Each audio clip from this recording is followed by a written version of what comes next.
These vintage photo frames are so easy to make, and you likely already have everything you need at home.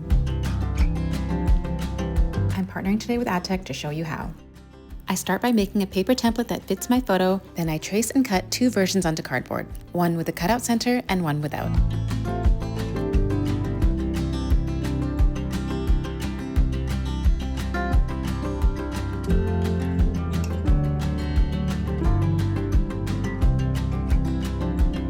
Once all my pieces are ready, I sketch a simple design onto the cardboard. This will give you an idea of the look and feel of your frame.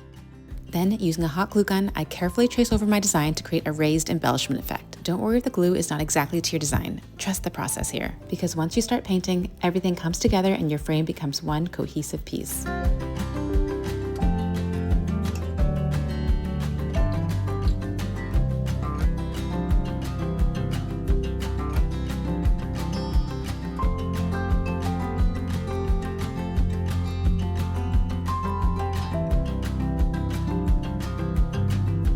I added a few more embellishments after the first coat of paint, and you can see how it's coming together.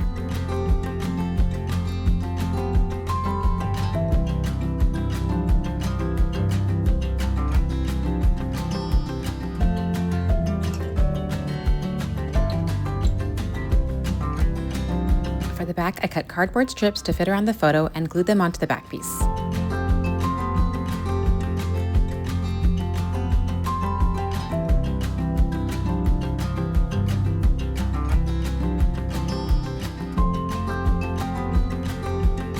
Then I glued the back piece to the frame.